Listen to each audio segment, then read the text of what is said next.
প্রিয় শিক্ষার্থী বন্ধুরা, আশা করি সবাই ভালো আছেন, সুস্থ আছেন এবং নিরাপদে আছেন। আচ্ছা, আমরা পড়ছি আইন আদালত বার এমসিকিউ ফাউন্ডেশন নোট, পার্ট 13, ধারা 463 থেকে 511। পেনাল কোডের সর্বশেষ ধারা কত? 511। অর্থাৎ আজকে পেনাল কোড শেষ হয়ে যাবে। আমরা আজকে নতুন একটি অধ্যায় শুরু করছি, অষ্টাদশ অধ্যায়, মানে 18তম অধ্যায়। ধারা 463 থেকে 489 পর্যন্ত এখানে আছে জালিয়াতি, মিথ্যা দলিল তৈরি, ট্রেডমার্ক এবং নোট জালকরণ, অর্থাৎ ব্যাংক নোট জালকরণ, forgery, making false document, trademark, counterfeiting. কোনো ব্যাংক চেক মানে ব্যাংকের যে নোট নকল করলে সেটাকে কাউন্টারফিটিং বলা হয়, currency note or bank note.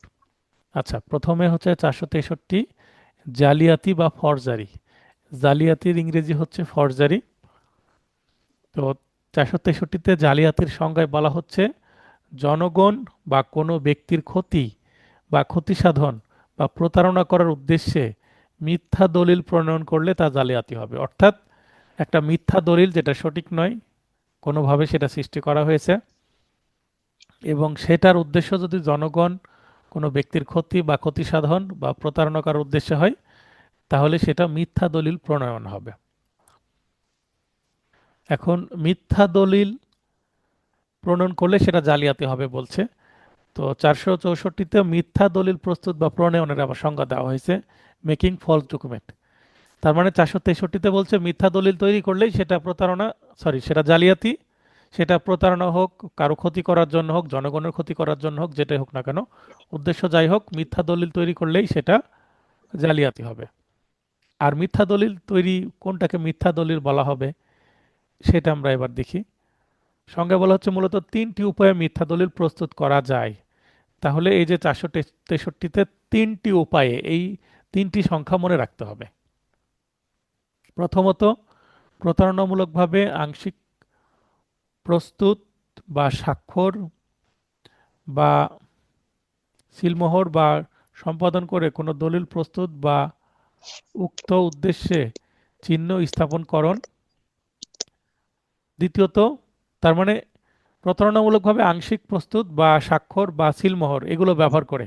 তার মানে কোনো দলিলে যেখানে আমার স্বাক্ষর দেওয়া কথা না, আমি অন্যের স্বাক্ষর জাল করছি, নকল করছি, তাহলে সেটা কি হয়ে যাবে? বা সিল ব্যবহার করা হচ্ছে অন্যের সিল, যেটা অথেন্টিক না, আনঅথেন্টিক, তাহলে সেটা মিথ্যা দলিল তৈরি করা বোঝাবে। দ্বিতীয়ত, প্রতারণামূলকভাবে কোনো দলিলের কোনো অত্যাবশ্যকীয় অংশ কেটে পরিবর্তন করা, এটাকে আমরা বলি টেম্পারিং করা, ঘষাঘষি করে কেটে একটু ভিন্ন করা। তৃতীয়ত, প্রতারণামূলকভাবে কোনো উন্মাদ বা নেশাগ্রস্ত ব্যক্তির নিকট হতে স্বাক্ষর, সিলমোহর গ্রহণের উদ্দেশ্যে বা সিলমোহর গ্রহণের মাধ্যমে দলিল প্রস্তুতকরণ। তার মানে যে ব্যক্তি উন্মাদ আছে বা নেশাগ্রস্ত আছে, ওই অবস্থায় তার স্বাক্ষর নিলেও যেহেতু সে বুঝে শুনে দিচ্ছে না, তাহলে সেটা মিথ্যা দলিল তৈরি বোঝাবে। ব্যাখ্যা হচ্ছে কোনো ব্যক্তির নিজ নাম স্বাক্ষরও জালিয়াতির শামিল হতে পারে। তো নিজ নাম যেখানে আমি স্বাক্ষর করার কথা না, সেখানে যদি আমি স্বাক্ষর করি, তাহলে সেটা জালিয়াতি হতে পারে। আর একটা ব্যাখ্যা হচ্ছে কাল্পনিক বা মৃত ব্যক্তির নামে যার জীবদ্দশায় সম্পাদিত হয়েছিল, মানে একটা মানুষ 2 বছর আগে মারা গেছে, 2 বছর আগের একটা ব্যাকডেট দিয়ে, পূর্বের একটা তারিখ দিয়ে যদি কোনো কিছু তৈরি করা হয়, কোনো দলিল তৈরি করা হয়, তাহলে সে জীবিত থাকা অবস্থায় জীবদ্দশায় তৈরি করা হয়েছিল মর্মে পূর্ববর্তী তারিখ দিয়ে, অর্থাৎ ব্যাকডেট দিয়ে দলিল প্রস্তুত করানো জালিয়াতি হবে। তাহলে জালিয়াতির ক্ষেত্রে আমরা দেখলাম যে মিথ্যা দলিল তৈরি করলে সেটা জালিয়াতি হবে। মিথ্যা দলিলের তৈরি করার উপায় 3টি এবং ব্যাখ্যা 2টা দেখলাম। উদাহরণস্বরূপ, কোনো লোন বা ঋণপত্রে 10,000 টাকার স্থানে একটি শূন্য যুক্ত করে টাকার অঙ্ক পরিবর্তন করলে তা জালিয়াতি হবে। অর্থাৎ যেখানে 10,000 আছে, একটা শূন্য যুক্ত করলে সেটা 1,00,000 টাকা হয়ে যাবে। তো এটা নিশ্চয় জালিয়াতির মাধ্যমে টাকার পরিমাণ বৃদ্ধি করা হচ্ছে স্যার, প্রতারণামূলকভাবে। বলেন। একটা প্রশ্ন স্যার, সেটা হলো কি, ওই যে প্রথমত যেই কথাটা আছে যে আংশিক প্রস্তুত স্বাক্ষর সিলমোহর সম্পাদন করে কোন দলিল প্রস্তুত বা উক্ত উদ্দেশ্যে চিহ্ন স্থাপন করুন, হুম। এই চিহ্ন স্থাপনকরণটা কি স্যার? চিহ্ন বলতে কোনো সিলকে বোঝাচ্ছে। হ্যাঁ, সিল। যে কোনো সিলকে বোঝাচ্ছে, বা কোনো কিছু যদি সম্পাদন হয়ে যায়, যেমন মনে করেন যে অনেক সময় আমরা কোনো কিছু কমপ্লিট হয়ে গেলে টিক চিহ্ন দিয়ে দিই, তো টিক চিহ্ন একটা চিহ্ন হতে পারে যেটা কমপ্লিট হয়ে গেছে, মানে কমপ্লিট করার উদ্দেশ্যে কোনো মার্ক। এখন দলিল তো হাজার প্রকারের হতে পারে। এখন একটা চিহ্ন দিয়ে যদি বোঝা যায় এটা কমপ্লিটেড, যেমন আপনাদের যখন পেমেন্ট আসে আমি লিখে দিই যে এত টাকা রিসিভ করলাম এবং ফুল পেড, এই ফুল পেড লিখে দিলাম। তো ব্যবসায়িক কাজে বাস্তবে ফুল পেড বলে একটা সিল থাকে না? জি, জি। তো এটা ওইরকম। দ্বারা যে সেটা সঠিকভাবে সম্পূর্ণ হয়ে গেছে এটা বোঝানোর জন্য, অথবা আর মনে করেন যে কোনো কিছু দেখার পরে টিক চিহ্ন দিয়ে দেওয়া হলো মানে সঠিক হলো, যেমন আমি লিখিত খাতা দেখার সময় আপনাদের কি করি, টিক চিহ্ন দিয়ে দিই, আর ভুল হলে সেখানে ক্রস চিহ্ন দিই। তাহলে এটাও একটা চিহ্ন যে আমার খাতা দেখা হয়ে গেছে, সেটার একটা চিহ্ন বা প্রমাণ। বুঝতে পেরেছেন? জি স্যার। প্রতারণামূলকভাবে লাভবান হওয়ার উদ্দেশ্যে অনেক ব্যবসা প্রতিষ্ঠানের সিল বিনা অনুমতিতে ব্যবহার করলে তা জালিয়াতি হবে। মানে অন্য ব্যবসা প্রতিষ্ঠানের সিল যদি আপনি ব্যবহার করেন, তাহলে সেটা তো অবশ্যই জালিয়াতি হবে। অন্যের ফাঁকা চেক কুড়িয়ে পেয়ে তাতে প্রতারণামূলকভাবে লাভবান হওয়ার উদ্দেশ্যে টাকার অঙ্ক বসালে তা জালিয়াতি হবে। আপনি একটা ফাঁকা চেক কুড়িয়ে পেয়ে সেখানে টাকার অঙ্ক বসাচ্ছেন, তাহলে নিশ্চয়ই সেটা জালিয়াতি। মালিকের স্বাক্ষরকৃত ফাঁকা চেক প্রতারণামূলকভাবে ভিন্ন ও লাভবান হবার উদ্দেশ্যে টাকার অঙ্ক বসালে তা জালিয়াতি হবে। অন্যের নামের হুন্ডি প্রতারণামূলকভাবে লাভবান হওয়ার উদ্দেশ্যে নিজ নামে ব্যবহার করলে তা জালিয়াতি হবে। আগে হুন্ডি হচ্ছে বৈধ ছিল, কিন্তু বর্তমানে হুন্ডি অবৈধ, কিন্তু উদাহরণ থেকে গেছে। হুন্ডিটা কি স্যার প্রতারণামূলকভাবে হুন্ডিটা একটু ব্যাখ্যা করেন স্যার, হুন্ডিটা মূলত কি? হুন্ডি হচ্ছে অবৈধ পদ্ধতিতে টাকা লেনদেন। এখনো অনেক হুন্ডিতে টাকা লেনদেন হয়। যেমন আপনার এক ভাই বিদেশে আছে, এখন ওই এলাকার লোকজন প্রায়ই যাতায়াত করে বাংলাদেশে। অনেক ব্যবসায়ী আছে নিয়মিত ইম্পোর্ট এক্সপোর্টের কাজের জন্য বিদেশে যাতায়াত করে। তো কি করে, ওই টাকা হাতে হাতে পাঠাবে। হ্যাঁ, তো এই যে বিদেশি টাকা দেশে আসছে ব্যাংকিং চ্যানেল ছাড়া, ডলার পাঠানোর তো মাধ্যম আছে, তো ব্যাংকিং চ্যানেল ছাড়া যদি হাতে হাতে আসে, এটা এক প্রকারের হুন্ডি। ঠিক আছে? জি। এবং অপরিচিত লোকের মাধ্যমে যেগুলা মাফিয়ারা করে থাকে, মনে করেন একটা টাকা ছিঁড়ে ফেলে মাঝখান দিয়ে, তো অর্ধেক রাখে তাদের লোকের কাছে এবং অর্ধেক যে টাকা পাবে তার কাছে। যখন কাকে টাকাটা দিতে হবে সেটার জন্য ওই দুইটা টাকা ম্যাচ করানোর পরে দেওয়া হয়। তো এগুলো আন্ডারওয়ার্ল্ডের বিষয়, সিনেমাতে দেখা এগুলো সম্পর্কে। জি, তার মানে মোট কথা অবৈধ উপায়ে টাকা লেনদেন করাকে হুন্ডি বলে বিদেশে। হ্যাঁ, জি। বিদেশ থেকে দেশে নিয়ে আসা বা দেশ থেকে বাইরে টাকা পাঠানো, যেটা হুন্ডি। প্রতারণামূলকভাবে লাভবান হওয়ার উদ্দেশ্যে কোনো উইল, ওসিয়ত বা দানপত্র কেটে পরিবর্তন করলে তা জালিয়াতি হবে। দুইজনের নামে উইল করা আছে, একজনের নাম কেটে একজনের নাম রাখা হলো, সেটা নিশ্চয়ই জালিয়াতি। সামান্য নয়েজ হচ্ছে আতিকুর রহমান সাহেব। হ্যাঁ, একটু খসখস শব্দ না হচ্ছে। স্যার, এখানে তো কোনো নয়েজ নাই স্যার। আপনার মাইক্রোফোনটা নড়ছে। তাও তো হচ্ছে না, আমি তো ধরতেছি না। বলেন স্যার। আশেপাশে হয়তো বা কোনো শব্দ হচ্ছে, টেলিভিশন বা মানুষ কথা বলছে, আমরা পাচ্ছি না, শব্দ, তাও এবং না। সেটা ভিডিও যখন আমি দিব এই এই শব্দটা থাকবে রেকর্ডিং এ। আমার আমার রুমে স্যার কেউ নাই, আমি একা। আচ্ছা, একটু নীরব থাকেন দেখি। ঠিক আছে স্যার। একটু লক্ষ্য করি। তাহলে দুইটা সংজ্ঞা পড়লাম, এবার আমরা শাস্তির বিধানে চলে যাই। 465 জালিয়াতির শাস্তি 2 বছর। 466 আদালতে নথিপত্র, সরকারি রেজিস্টার যেমন জন্ম সনদ, বিবাহ সনদ, মৃত্যু সনদ, শব সংস্কার মানে ডেড বডির যে সংস্কার সেটার সনদ ইত্যাদি কেউ যদি কি করে, জালিয়াতি করে। এছাড়া আম মোক্তার অর্থাৎ পাওয়ার অফ অ্যাটর্নিতে যদি জালিয়াতি করে, সেই ক্ষেত্রে 2 বছর থেকে বেড়ে 7 বছর হয়ে যাবে সাজা। 467 মূল্যবান জামানত, উইল ইত্যাদি জালিয়াতির শাস্তি। তার মানে জালিয়াতি কিন্তু এক একটা ডকুমেন্ট জালিয়াতির জন্য এক এক রকম শাস্তি। এখানে 10 বছর। 468 প্রতারণা করার উদ্দেশ্যে জালিয়াতির শাস্তি 7 বছর। 469 মানহানি করার উদ্দেশ্যে জালিয়াতি করলে 3 বছর। 470 জাল দলিল। জাল দলিল ইংরেজি হচ্ছে ফর্জ ডকুমেন্ট। এখানে সংজ্ঞা দেওয়া হয়েছে সমগ্র বা আংশিকভাবে জালকৃত কোনো মিথ্যা দলিলকেই জাল দলিল বোঝাবে। 471 কোনো জাল দলিলকে খাঁটি হিসেবে ব্যবহার করার শাস্তি দলিলটি জালিয়াতির অনুরূপ শাস্তি, অর্থাৎ 465-তে যেটা আছে সেটাই। এবং কোন দলিল আপনি জালকে খাঁটি হিসেবে ব্যবহার করছেন তার উপর ডিপেন্ড করবে, অন্যান্য সেকশনও আসতে পারে, 66-67ও আসতে পারে। 477 মূল্যবান জামানত, উইল বা দত্তকপত্র প্রতারণামূলকভাবে বাতিল বা বিনষ্টকরণের শাস্তি। তো দলিল জাল করলে যেমন শাস্তি, উল্টোটা একটা সঠিক দলিল যদি নষ্ট করা হয় তাহলে এটাও জালিয়াতির শামিল, মানে নেগেটিভ ফরজারি। আপনি যদি মিথ্যা দলিল তৈরি করেন তাহলে এটা পজিটিভ ফরজারি, আর একটা ভালো দলিল যদি আপনি পুড়িয়ে নষ্ট করেন সেটাও একটা জালিয়াতি, কিন্তু এটা নেগেটিভ জালিয়াতি। এটা 7 বছর হবে। 477-এ মিথ্যা হিসাব প্রণয়নের শাস্তি।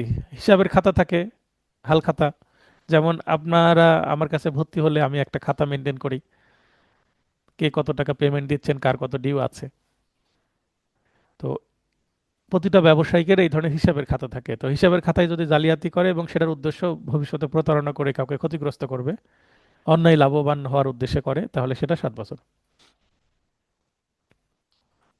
আচ্ছা, একটা জিনিস আপনাদের বলি, কেউ যদি জালিয়াতি করে করে সেটা যদি নিজের কাছে রেখে দেয় তাহলে তো এটা মামলা হওয়ার কোনো কারণই তৈরি হবে না। জালিয়াতি করলো, সে নিজের কাছে রাখলো, কেউ জানলো না। কিন্তু যখন সেটাকে ব্যবহার করার চেষ্টা করবে তখন মামলা করার কারণ উদ্ভব হবে, কারণ এটার জন্য কেউ ক্ষতিগ্রস্ত হবে। এখন একজন জালিয়াতি করে নিজের কাছে রেখে দিয়েছে, যখন অপরপক্ষ জানতে পারবে তখনই তো মামলা করবে যে এটা এখন ক্ষতির কারণ হচ্ছে না, ভবিষ্যতে আমার ক্ষতির কারণ হতে পারে, তখন হয়তো বা মামলা করবে। জানতেই না পারলে কি করে মামলা করবে? ব্যাপারটি এরকম।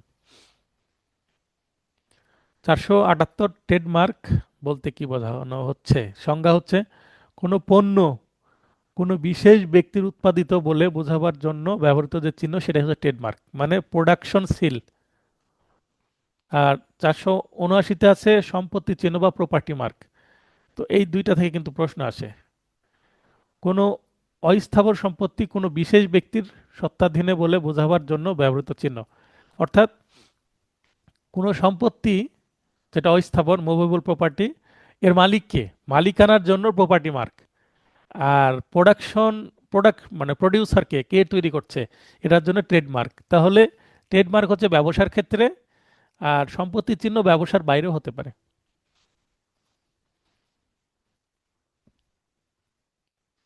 482 মিথ্যা ট্রেডমার্ক বা সম্পত্তির চিহ্ন ব্যবহারের শাস্তি। অনেকে ট্রেডমার্ক নকল করে। কিছুদিন আগে বাংলা লিংকের যে লোগো বা ট্রেডমার্ক পরিবর্তন হয়ে গেছে। তো কেউ যদি মিথ্যা ট্রেডমার্ক ব্যবহার করে পণ্য নকল করার জন্য। হ্যাঁ, আতিকুর রহমান বলেন। স্যার, এখানে স্যার ওই যে আমরা দেখি যে ভারত থেকে যখন গরু আমদানি করে, হুম, গরুর গরুর সাথে একটা মানে একটা সিল মেরা দেয়, হুম। ওই সিলটাই কি স্যার এখানে যে সম্পত্তি চিহ্নর সিল? হ্যাঁ, ওটা সম্পত্তির চিহ্ন হবে। উম, এখানে ওকে স্যার। এখানে সম্পত্তির চিহ্ন হবে।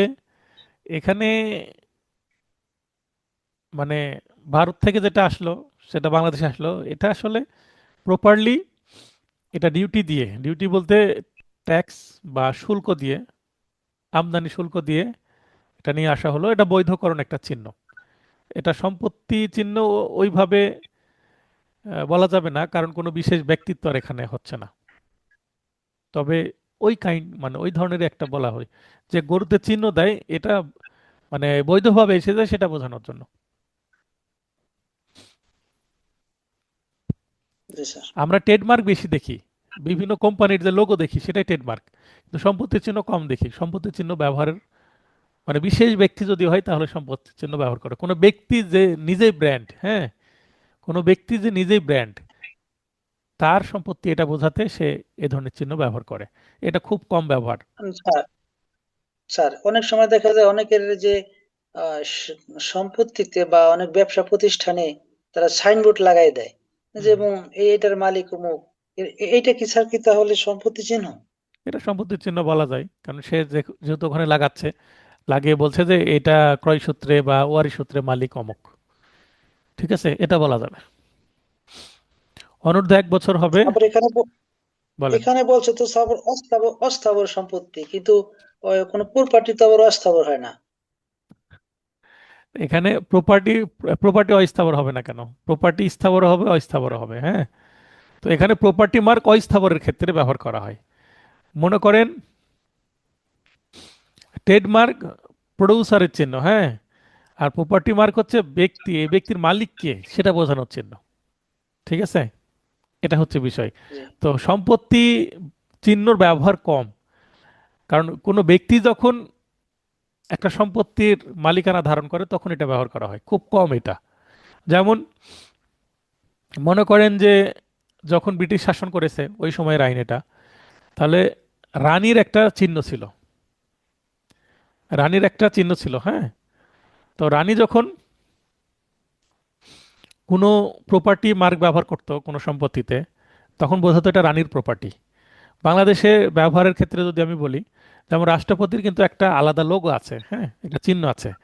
তো রাষ্ট্রপতির গাড়ি, রাষ্ট্রপতির ব্যবহৃত বিশেষ জিনিসগুলোতে কিন্তু এই প্রপার্টি মার্ক ব্যবহার করা হয়েছে, যে এইটা রাষ্ট্রপতির সম্পত্তি। বুঝতে পেরেছেন? জি। আলাদা লোগো আছে। সেনাবাহিনীর নিচেও দুইটা তলোয়ার দিয়ে একটা লোগো হ্যাঁ, বানানো এটা আছে, এটা আলাদা, ওইটা। এটা এটা আলাদা লোগো আছে, তারা তো আর বিজনেস করছে না, কিন্তু এটা তাদের প্রপার্টি। যেমন পুলিশের লোগো আছে, এটা প্রপার্টি মার্ক বলা যাবে। পুলিশের যে ব্যাজ বা লোগো, এটাকে পুলিশের প্রপার্টি বলা যাবে। বুঝতে পেরেছেন বিষয়টা? তারা তো, জি স্যার, জি এটা ধন্যবাদ। কোম্পানির লোগো না, পুলিশের লোগো। তাহলে এই যে ড্রেস কোড, এটা কি পুলিশের, এটা আর্মির, এটা বিডিআর এর, এটা প্রপার্টি মার্ক বলা যাবে। Okay sir. ঠিক আছে। স্যার এখন কি কোনো নয়েজ হচ্ছে? হ্যাঁ, হচ্ছেই তো। এখনো নয়েজ হচ্ছে? হ্যাঁ। তাহলে স্যার অফ করে দেন। আমার এখানে তো কোনো নয়েজ নেই, নয়েজটা কোথা থেকে আসে?